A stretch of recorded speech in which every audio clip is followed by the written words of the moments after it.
ta a nahiya. Ita ce teku ta ilimi ga 'yan Najeriya. Ita ce asali da tushe da ita muke yin tutiya. Har yanzu tana gaba kullum ana ta gwagwarmaya.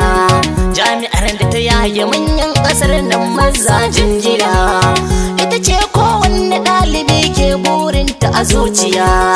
Mai samar mai kongo ga girma kuma ga yawa. Kai ku bani kiɗi in waƙe gwanata ta yau mamaya. A zahiri kin yi bako Sunusi multimedia. Na ta tabbas babu kamar ki a nahiyata. ABU